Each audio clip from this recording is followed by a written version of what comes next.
మహారాష్ట్రలోని సింధుదుర్గ్లో ఛత్రపతి శివాజీ విగ్రహం కూలడంపై ప్రధాని మోదీ క్షమాపణ చెప్పారు. ఛత్రపతి శివాజీ మహారాజ్ తనకు ఆరాధ్య దైవమన్నారు. విగ్రహం కూలడంతో తీవ్ర మనోవేదనకు గురయ్యానన్నారు.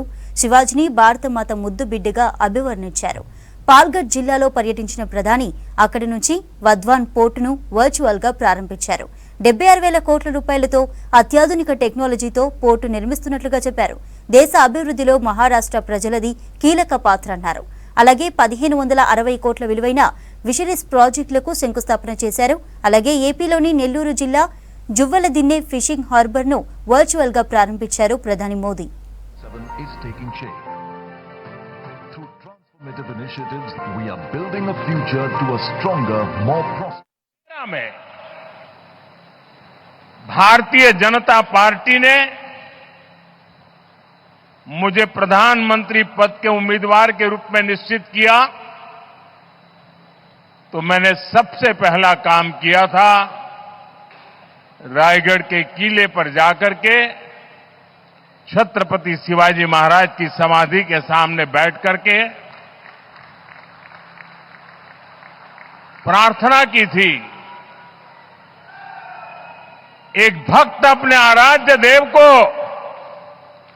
जिस प्रकार से प्रार्थना करता है उसे भक्ति भाव से आशीर्वाद लेकर के मैंने राष्ट्र सेवा की एक नई यात्रा का आरंभ किया था। पिछले दिनों सिंधुदुर्ग में जो हुआ मेरे लिए, मेरे सभी साथियों के लिए छत्रपति शिवाजी महाराज ये सिर्फ नाम नहीं है। हमारे लिए छत्रपति शिवाजी महाराज ये सिर्फ राजा महाराजा राजपुरुष मात्र नहीं है। हमारे लिए छत्रपति शिवाजी महाराज आराध्य देव है।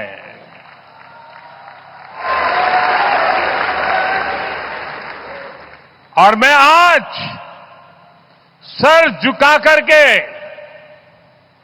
मेरे आराध्य देव छत्रपति शिवाजी महाराज की उनके चरणों में मस्तक रख के माफी मांगता हूं।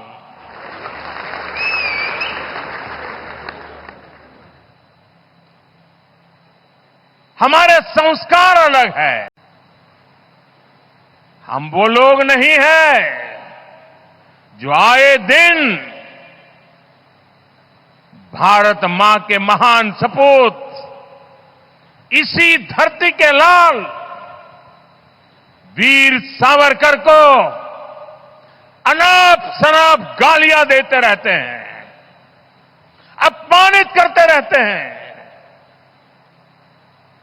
देशभक्तों की भावनाओं को कुचलते हैं। उसके बावजूद भी वीर सावरकर को गालियां देने के बावजूद भी माफी मांगने को जो तैयार नहीं है,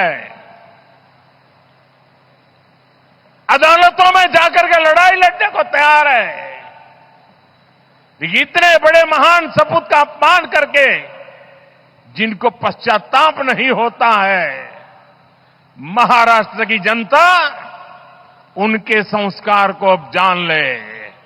और ये हमारे संस्कार है कि इस धरती पर आते ही आज मैंने पहला काम मेरे आराध्य देव छत्रपति शिवाजी महाराज में उनके चरणों में सर झुका करके क्षमा मांगने का कर रहा हूं।